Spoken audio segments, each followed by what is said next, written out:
Assalamualaikum warahmatullahi wabarakatuh. Halo pemirsa Fajar TV, senang sekali saya Usmarlah Haji hadir kembali di program talk show spesial Mak Bicara Makassar Bicara, dan tentu saja kami akan menghadirkan lagi salah satu anggota DPRD Kota Makassar.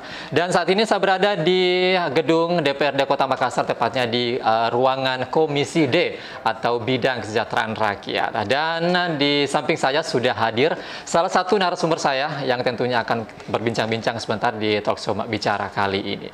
Untuk itu saya perkenalkan, beliau adalah Bapak Kasrudi SHMH, selaku anggota DPRD Kota Makassar dan sekaligus sebagai Wakil Ketua Komisi B Bidang Kesejahteraan Rakyat DPRD Kota Makassar. Salam menyapa beliau. Assalamualaikum, Pak. Waalaikumsalam warahmatullahi wabarakatuh. Salam sehat, selamat siang buat pendengar Fajar TV yang dimanapun Anda berada. Oke, apa kabar, Pak? Alhamdulillah. Alhamdulillah baik, Pak. Ya. Pasti sibuk, Pak, ya?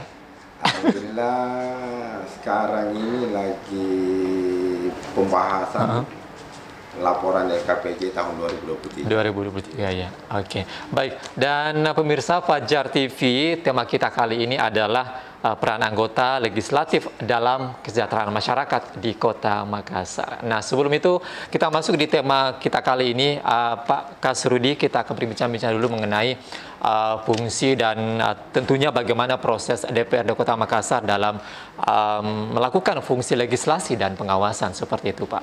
Baik, sebelum kita menjawab barangkali, saya perkenalkan sedikit, nama saya Kasrudi. Alhamdulillah saya dari fraksi Partai Gerindra dan kebetulan ditunjuk oleh partai saya berada di Komisi D, komisi yang bermitra langsung dengan kesejahteraan rakyat Kota Makassar, dengan mitra-mitranya termasuk pendidikan, kesehatan, dan lain-lain. Oke. Kalau untuk masalah legislasi dan pengawasannya seperti itu, Pak, kira-kira seperti apa kinerja ataupun fungsi daripada DPRD sendiri menurut Pak Kasrudi? Jadi di DPRD Kota Makassar itu terbagi atas 4 komisi. Iya. Nah, kebetulan kami di Komisi D, kami bermitra langsung dengan Dinas Kesehatan, Pendidikan, Dinas Sosial. Jadi kami saling mengawasi mitra-mitra kami yang ada di Komisi D. Jadi terkait dengan penganggaran, pengawasan, kinerja, kami kemarin habis melakukan evaluasi dan monitoring untuk triwulan pertama. Iya. Nah, mungkin di triwulan pertama itu di mitra-mitra kami belum ada yang mencapai 10%. Nah, kami pada saat monet kami menginstruksikan atau kami menghimbau untuk seluruh mitra kami untuk melakukan kerja-kerjanya sesuai dengan program-program yang ada di anggaran di 2024. Oke, seperti itu ya Pak Kasrudi. Nah, kalau untuk dalam merumuskan penganggaran ini tentunya banyak persoalan-persoalan termasuk dengan kesejahteraan rakyat seperti itu. Kalau untuk merumuskan penganggaran sendiri seperti apa, Pak? Jadi kalau di jenjang pemerintahan itu ada namanya musrembang. Musrembang ya. Kalau di DPRD Kota Makassar itu kami setiap per 3 bulan kami melakukan reses, kami mendengar aspirasi. Dasar itulah yang kami sampaikan kepada dinas-dinas mitra kami bahwa ini ada keluhan dan aspirasi masyarakat yang perlu dibuatkan program. Itu langkah-langkahnya. Nah, dan setelah itu akan dibahas di Badan Anggaran namanya. Begitu ya Pak. Untuk merumuskan semuanya anggaran-anggaran yang tentunya akan dilakukan penganggaran untuk 1 tahun ke depan seperti itu ya Pak Kasrudi. Oke. Nah, kalau untuk proses DPRD Kota Makassar ini dalam melakukan pengambilan keputusan dan kebijakan seperti apa Pak Kasrudi untuk menciptakan kualitas pelayanan terutama untuk bidang kesejahteraan rakyat seperti itu? Jadi setiap anggota DPRD masing-masing turun di lapangan, menerima aspirasi, menjawab permasalahan-permasalahan di masyarakat, khususnya di dapil kami. Jadi pada saat setelah reses kami sampaikan kepada pemerintah kota bahwa ini ada keluhan, ini ada aspirasi yang perlu dibuatkan program. Nah, dasar itulah pemerintah kota selain musrembang hasil reses, dasar itu dibuatkan program-program sehingga pada saat nanti pemerintah kota mengusulkan ke badan anggaran, kami lihat kira-kira program-program apa saja yang diperlukan oleh masyarakat pada saat ini.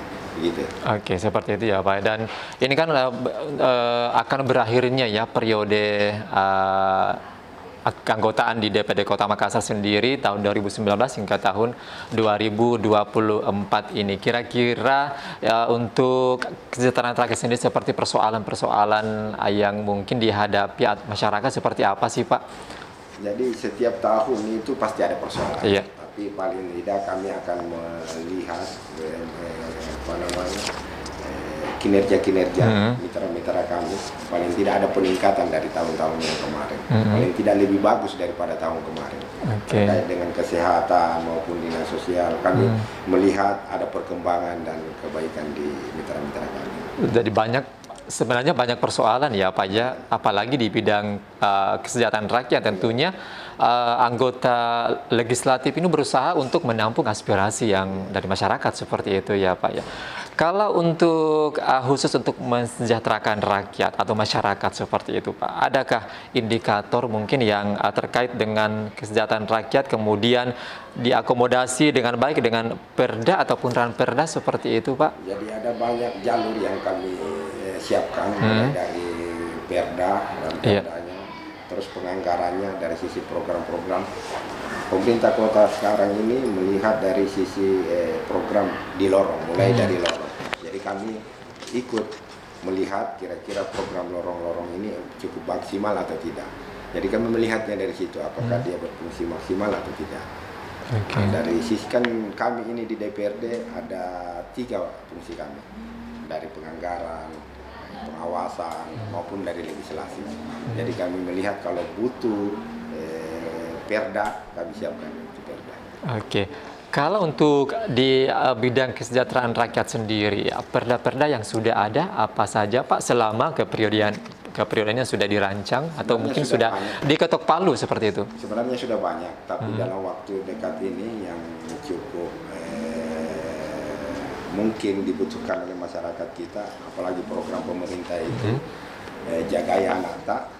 Kita sekarang ini lagi membuat namanya Perda Kota Layak Anak. Kota Layak Anak ya. Yang bisa melihat nanti bagaimana perilaku anak kita supaya lebih bagus ke depannya. Jadi Anda dapatkan perda. Jadi untuk prosesnya sampai saat ini bagaimana Pak? Sudah hampir ketuk palu ini, mungkin di bulan 6 ini sudah ketuk palu. Sudah diketok ya seperti itu. Kalau tidak salah kemarin, ya sudah ketuk palu. Kemarin. Ya, 1 minggu yang lalu kita sudah ketuk palu, ada namanya Perda Kota Layak Anak.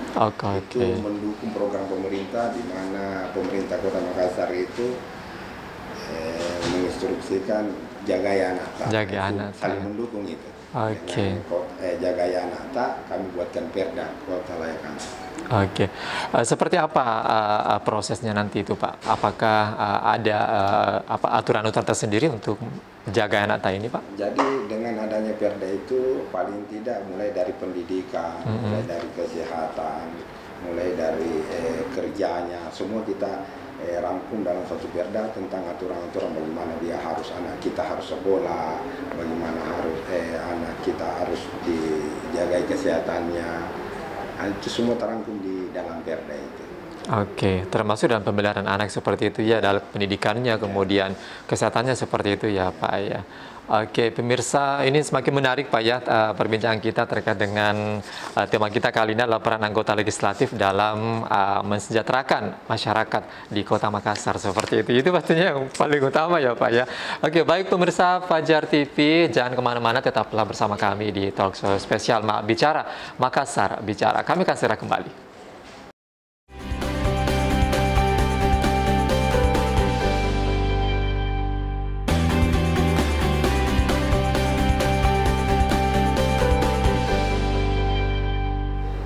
Terima kasih pemirsa Fajar TV, balik lagi kita di talk show Mak Bicara, Makassar Bicara. Masih bersama saya Sumarlah Haji dan tentu saja narasumber saya kali ini ada Bapak Kasrudi selaku anggota DPRD Kota Makassar dan tentunya sekarang menjabat sebagai Wakil Ketua Komisi B, maksud kami Komisi D bidang kesejahteraan rakyat pastinya. Dan tema kita kali ini masih terkait dengan peran anggota legislatif dalam kesejahteraan masyarakat di Kota Makassar. Dan tadi kita sudah berbincang banyak, Pak Kak Suridi, terkait dengan perda-perda yang sudah ditelurkan oleh DPRD Kota Makassar sendiri. Tadi seperti perda Jagai Anak ya, seperti itu. Kota Layak Anak seperti itu, dan di dalamnya itu ada menjaga anak seperti itu. Nah, selain mensetarakan rakyat melalui program tadi, apa kira-kira yang perlu lagi dikaji untuk bisa mensejahterakan rakyat atau masyarakat di Kota Makassar selain perda tadi, Pak? Jadi kebetulan kami ini bermitra langsung dengan Dinas Tenaga Kerja, Dinas Sosial. Kami sering menghimbau bahwa adanya saling sinergi antara dua dinas itu, antara berapa dinas itu dengan Dinas Pendidikan, sinergitas supaya anak-anak kita setelah lepas sekolah mungkin bisa bekerja, kalau tidak mampu melanjutkan mungkin bisa bekerja. Terus Dinas Sosial juga, kami sering menghimbau bahwa ada beberapa hal di jalan yang menjadi pantauan kita. Ada banyak beberapa anak-anak jalanan yang kita minta untuk dikurangi, paling tidak diberikan pekerjaan yang layak, atau paling tidak kalaupun dia masih muda dia harus disekolahkan. Kami menyiapkan juga itu dana-dana beasiswa untuk anak-anak kita yang kurang mampu di Dinas Pendidikan itu, supaya anak kita semua sekolah. Seperti itu ya, Pak ya. Ini dimulai dari sekolahnya ini dari PAUD sampai mahasiswa gitu, Pak, aturan. Jadi kalau di DPRD Kota Makassar itu sampai dengan SMP. SMP ya? SD dan SMP wilayahnya kan. Nah, jadi kalau anak-anak kita banyak di jalan seumpamanya, kita bina, terus tidak mampu kita sekolahkan. Terus karena dia sekolah tidak mampu, kita ada siapkan namanya program beasiswa untuk anak-anak yang beasiswa. Jadi ini untuk berlaku untuk sekolah negeri dan swasta seperti itu ya, tidak, Pak? Jadi kami itu di bawah wilayah sekolah negeri. Negeri ya? Negeri maupun SD, SMP negeri. Kenapa begitu, Pak? Kalau untuk sekolah swasta sendiri? Jadi karena itu termasuk dari SD sampai SMP begitu, Pak? Betul, tapi kan wilayah swasta itu wilayah bisnis. Bisnis ya, oke. Jadi kami tidak bisa mencampuri sampai di wilayah untuk itu. Tapi kami bisa bantu untuk beasiswa tadi itu. Kalau memang betul-betul tidak mampu, kami sekolahkan di SD maupun SMP negeri ya. Itu bisa dipindahkan, Pak ya, bisa dipindahkan begitu. Oke. Nah, kalau terkait dengan dunia pendidikan di Kota Makassar sendiri, Pak, kalau untuk misalnya anak-anak ini kan termasuk juga anak-anak yang jalanan itu, Pak, anak-anak itu, apakah ada perhatian pemerintah dari legislatif sendiri seperti itu, Pak? Misalnya anak-anak jalanan yang berada di lampu merah misalnya, atau di itu ada perhatian khusus nggak? Jadi itulah yang saya sampaikan tadi, bahwa kami itu bermitra langsung dengan Dinas Sosial. Untuk anak-anak yang kita yang di jalan maupun Pak Oga, paling tidak diberikan perhatian khusus. Ini kan kita lihat ada beberapa mungkin anak kita yang kurang mampu, mungkin karena kurang mampuan untuk bersekolah, kami siapkan beasiswa di Dinas Pendidikan. Terus kita berikan pelatihan-pelatihan. Kita kerjasamakan lagi di Dinas Tenaga Kerja. Mungkin saja ada yang lagi dibutuhkan tenaga-tenaga kerja, kami siapkan untuk pelatihan-pelatihan sehingga bisa bersaing dengan masyarakat-masyarakat yang lain. Oke, seperti itu ya, Pak ya. Oke, dan kalau misalnya dengan kerjasama dengan dinas ataupun badan lembaga eksekutif seperti itu ya, Pak ya, kira-kira apa koordinasi penyelenggaraannya pelayanan kesehatan rakyat yang dilaksanakan selama ini ya, berjalan dengan sesuai dengan harapan, Pak? Jadi kami setiap per triwulan itu kami adakan monitoring ya.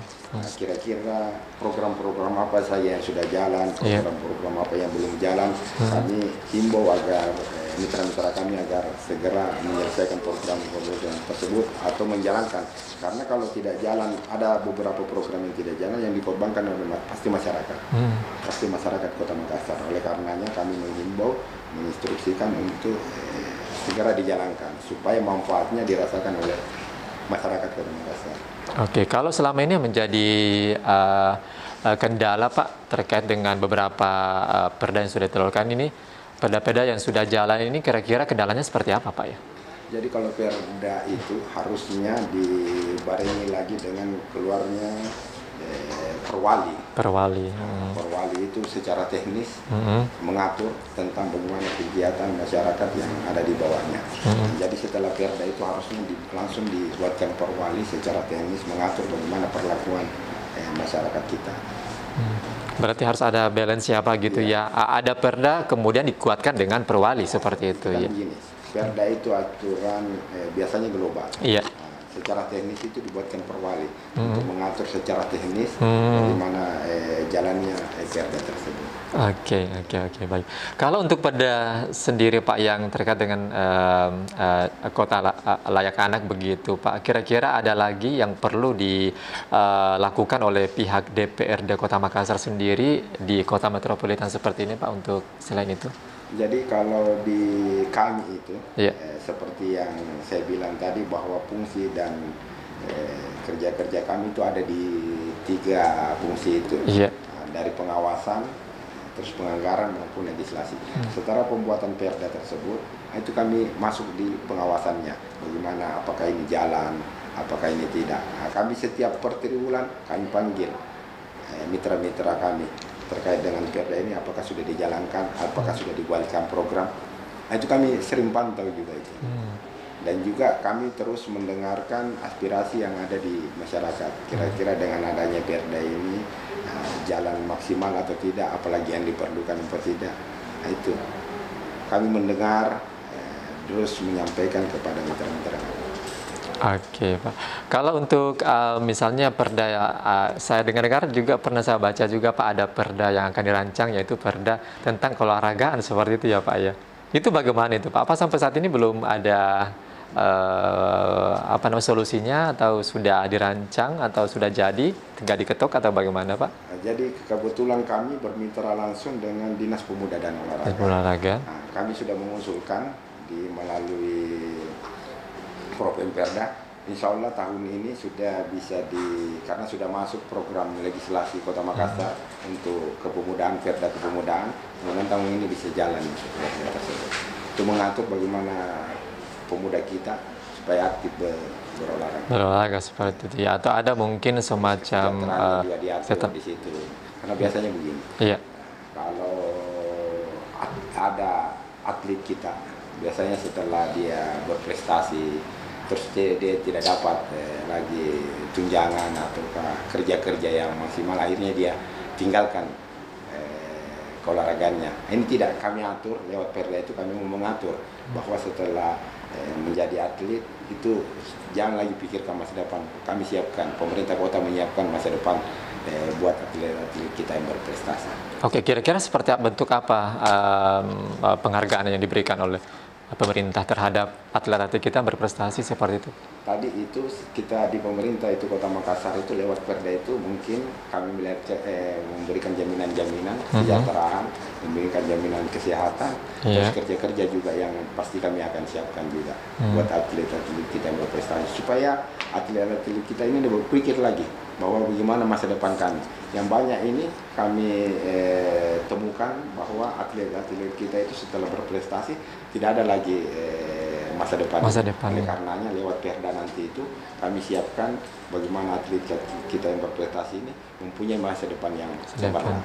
Termasuk mungkin dengan pengangkatan sebagai PNS? Bisa jadi. Bisa jadi seperti itu. Yang penting dia berprestasi, mungkin kami siapkan juga di situ surat-surat bahwa ini jadi PNS. Atau nanti ini kami siapkan di perusahaan-perusahaan swasta, kami masukkan di sini. Iya, jadi bukan hanya di instansi pemerintah, tapi sudah disiapkan untuk instansi misalnya Badan Usaha Milik Negara seperti itu ya Pak, ataupun swasta lainnya yang cocok untuk mereka ya seperti itu. Jadi itu saya bilang kenapa masyarakat kita atau pemuda kita tidak mau masuk ke dunia olahraga, karena itu.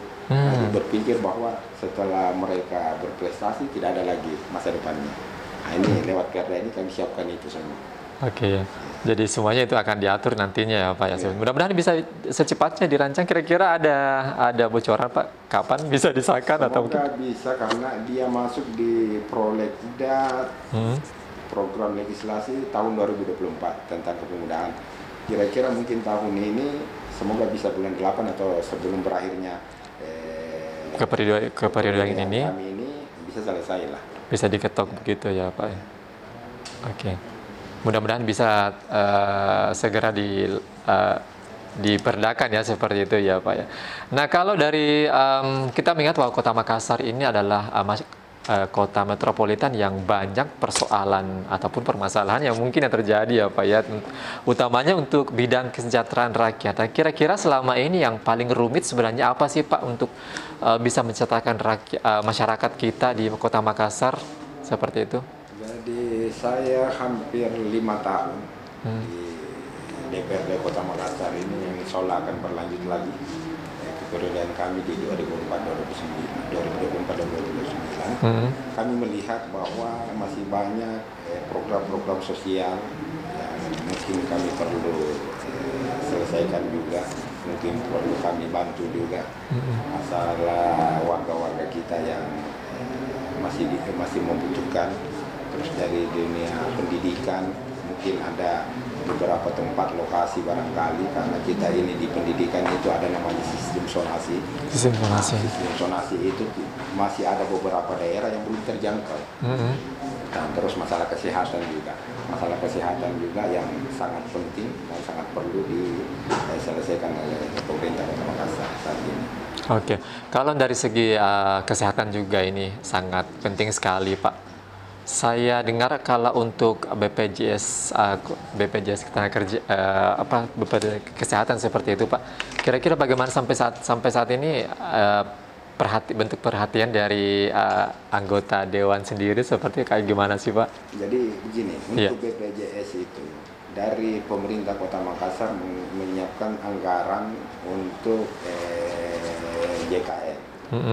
Maksudnya ini supaya warga Kota Makassar itu sudah tidak perlu lagi berpikir bagaimana tentang biaya kesehatan. Nah, kami sudah menyiapkan, alhamdulillah kita itu di Makassar itu sudah mempunyai rumah sakit, rumah sakit Dayak. Jadi seluruh warga Kota Makassar yang mempunyai KTP bisa datang berobat ke rumah sakit Dayak.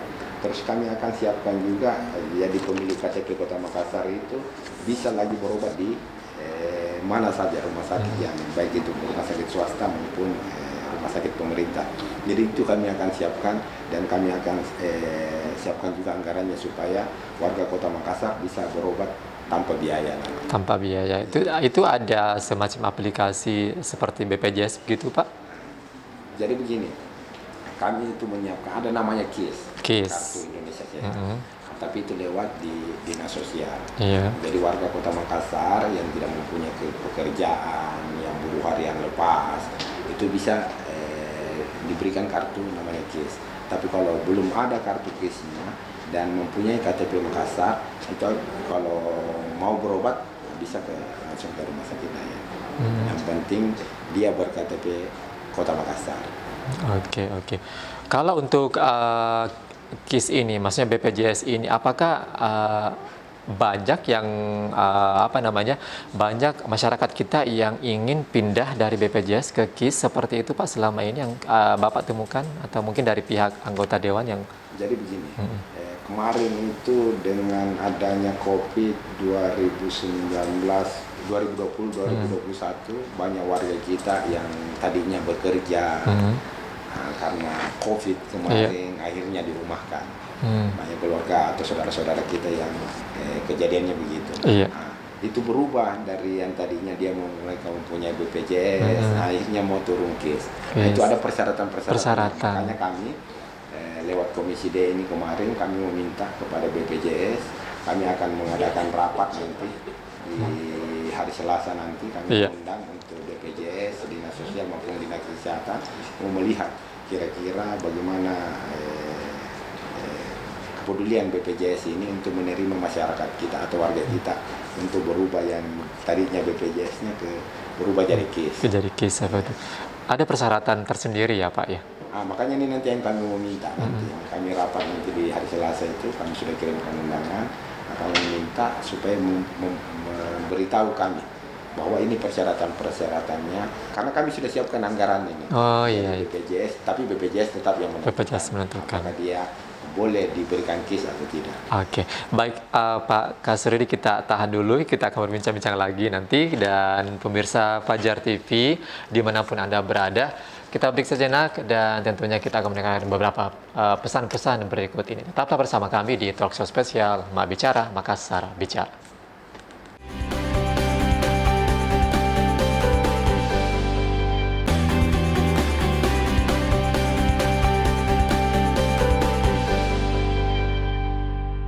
Terima kasih pemirsa Fajar TV, balik lagi kita di talk show Mak Bicara, Makassar Bicara. Masih bersama saya Sumarlah Haji dan tentu saja narasumber saya kali ini ada Bapak Kasrudi selaku anggota DPRD Kota Makassar dan tentunya sekarang menjabat sebagai Wakil Ketua Komisi B, maksud kami Komisi D, Bidang Kesejahteraan Rakyat pastinya. Dan tema kita kali ini masih terkait dengan peran anggota legislatif dalam kesejahteraan masyarakat di Kota Makassar. Dan tadi kita sudah berbincang banyak Pak Kasrudi terkait dengan perda-perda yang sudah ditelurkan oleh DPRD Kota Makassar sendiri. Tadi seperti perda Jagai Anak ya, seperti itu. Kota Layak Anak seperti itu, dan di dalamnya itu ada menjaga anak seperti itu. Nah, selain mensejahterakan rakyat melalui program tadi, apa kira-kira yang perlu lagi dikaji untuk bisa mensejahterakan rakyat atau masyarakat di Kota Makassar selain perda tadi, Pak? Jadi kebetulan kami ini bermitra langsung dengan Dinas Tenaga Kerja, Dinas Sosial. Kami sering menghimbau bahwa adanya saling sinergi antara dua dinas itu, antara beberapa dinas itu dengan Dinas Pendidikan, sinergitas supaya anak-anak kita setelah lepas sekolah mungkin bisa bekerja, kalau tidak mampu melanjutkan mungkin bisa bekerja. Terus Dinas Sosial juga, kami sering menghimbau bahwa ada beberapa hal di jalan yang menjadi pantauan kita. Ada banyak beberapa anak-anak jalanan, ini kita minta untuk dikurangi, paling tidak diberikan pekerjaan-pekerjaan yang layak, atau paling tidak kalaupun dia masih muda dia harus disekolahkan. Kami menyiapkan juga itu dana-dana beasiswa untuk anak-anak kita yang kurang mampu di Dinas Pendidikan itu supaya anak kita semua sekolah. Seperti itu ya Pak ya. Ini dimulai dari sekolahnya ini dari PAUD sampai mahasiswa gitu Pak aturan? Jadi kalau di DPRD Kota Makassar itu sampai dengan SMP. SMP ya? SD dan SMP wilayahnya kan. Nah, jadi kalau anak-anak kita banyak di jalan seumpamanya, kita bina, terus tidak mampu kita sekolahkan. Terus karena dia sekolah tidak mampu, kita ada siapkan namanya program beasiswa untuk anak-anak yang beasiswa. Jadi ini untuk berlaku untuk sekolah negeri dan swasta seperti itu ya tidak, Pak? Jadi kami itu di bawah wilayah sekolah negeri. Negeri ya? Negeri maupun SD, SMP negeri. Kenapa begitu Pak?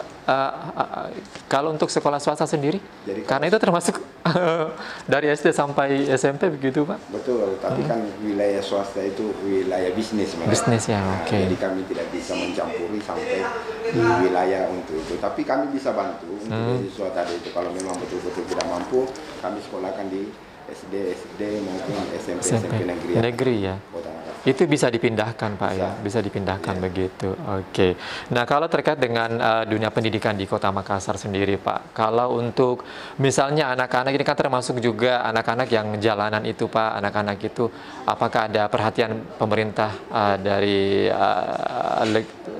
legislatif sendiri seperti itu Pak, misalnya anak-anak jalanan yang berada di lampu merah misalnya atau di itu ada perhatian khusus nggak? Jadi itulah yang saya sampaikan tadi bahwa kami itu bermitra langsung dengan Dinas Sosial. Untuk anak-anak yang kita yang di jalan maupun Pak Oga paling tidak diberikan perhatian khusus. Ini kan kita lihat ada beberapa mungkin anak-anak kita yang kurang mampu, mungkin karena kurang mampuan untuk bersekolah, kami siapkan beasiswa di Dinas Pendidikan. Terus kita berikan pelatihan-pelatihan.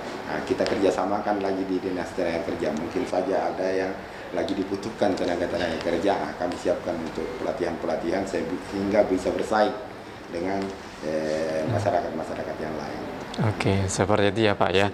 Oke, dan kalau misalnya dengan kerjasama dengan dinas ataupun badan lembaga eksekutif seperti itu ya Pak ya, kira-kira apa koordinasi penyelenggarannya pelayanan kesehatan yang dilaksanakan selama ini ya? Berjalan dengan sesuai dengan harapan Pak?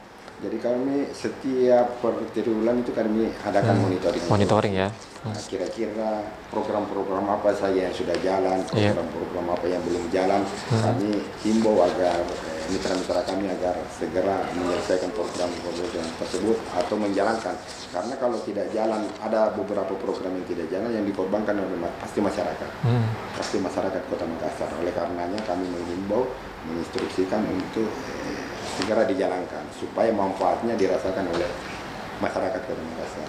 Oke, kalau selama ini menjadi kendala Pak terkait dengan beberapa perda yang sudah ditelurkan ini, perda-perda yang sudah jalan ini kira-kira kendalanya seperti apa Pak ya?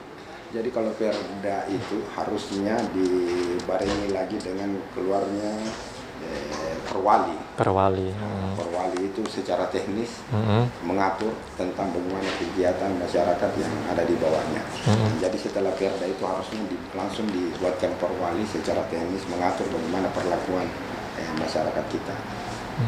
Berarti harus ada balance apa gitu ya. Ada perda kemudian dikuatkan dengan perwali seperti itu ya. Begini, perda itu aturan biasanya global. Iya. Secara teknis itu dibuatkan perwali untuk mengatur secara teknis bagaimana jalannya perda tersebut. Oke, baik. Kalau untuk perda sendiri Pak yang terkait dengan kota layak anak begitu Pak, kira-kira ada lagi yang perlu dilakukan oleh pihak DPRD Kota Makassar sendiri di kota metropolitan seperti ini Pak untuk selain itu? Jadi kalau di kami itu seperti yang saya bilang tadi bahwa fungsi dan kerja-kerja kami itu ada di 3 fungsi itu, dari pengawasan, terus penganggaran maupun legislasi. Setelah pembuatan perda tersebut, itu kami masuk di pengawasannya, bagaimana apakah ini jalan, apakah ini tidak. Nah, kami setiap per triwulan kami panggil mitra-mitra kami terkait dengan perda ini, apakah sudah dijalankan, apakah sudah dibuatkan program. Nah, itu kami sering pantau juga itu. Dan juga kami terus mendengarkan aspirasi yang ada di masyarakat. Kira-kira dengan adanya perda ini jalan maksimal atau tidak, apalagi yang diperlukan atau tidak. Nah, itu kami mendengar, terus menyampaikan kepada mitra-mitra kami.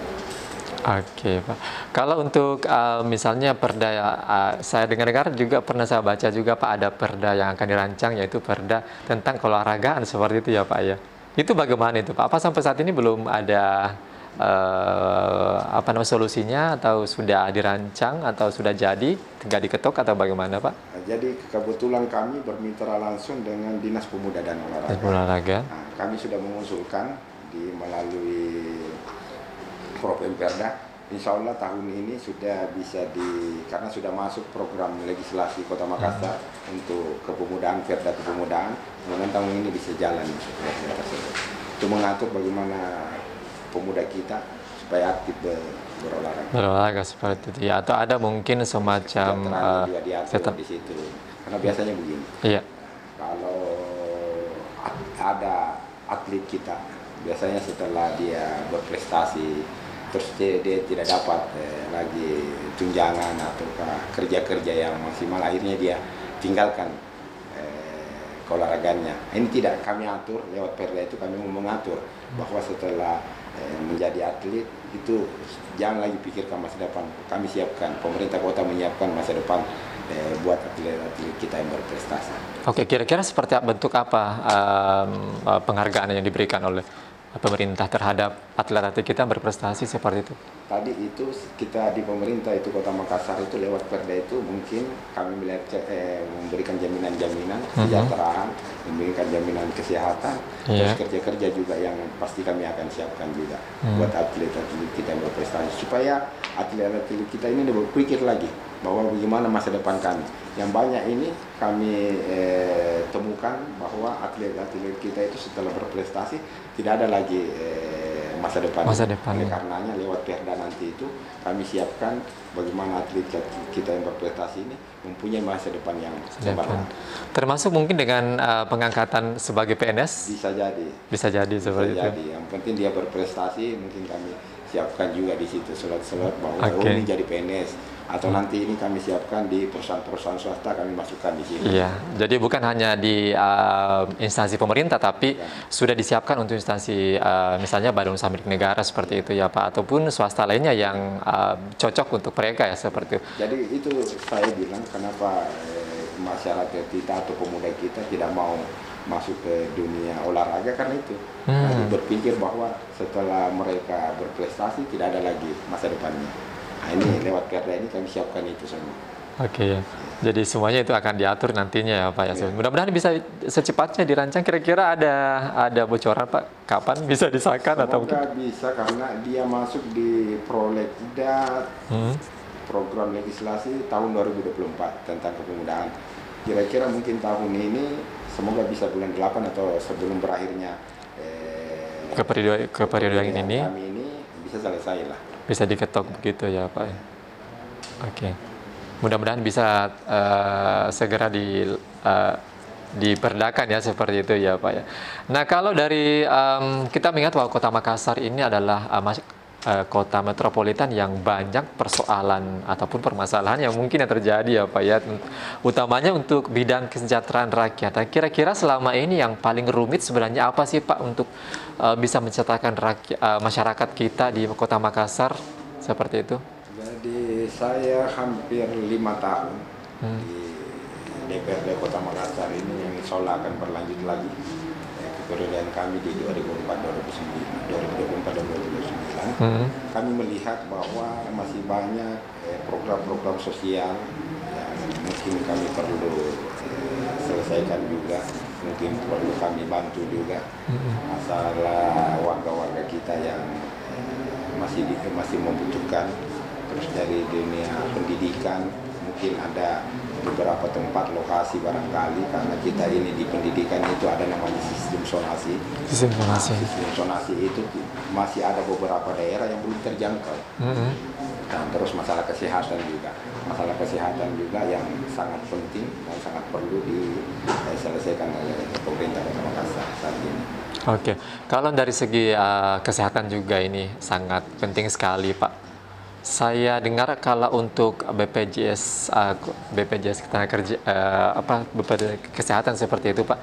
Kira-kira bagaimana sampai saat ini bentuk perhatian dari anggota dewan sendiri seperti kayak gimana sih Pak? Jadi begini, untuk BPJS itu dari pemerintah Kota Makassar menyiapkan anggaran untuk JKN.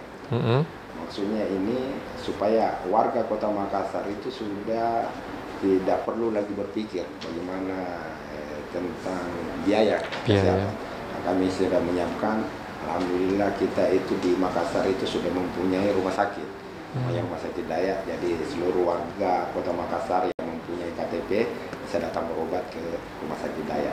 Terus kami akan siapkan juga, jadi pemilik KTP Kota Makassar itu bisa lagi berobat di mana saja rumah sakit yang baik itu rumah sakit swasta maupun rumah sakit pemerintah. Jadi itu kami akan siapkan dan kami akan siapkan juga anggarannya supaya warga Kota Makassar bisa berobat tanpa biaya.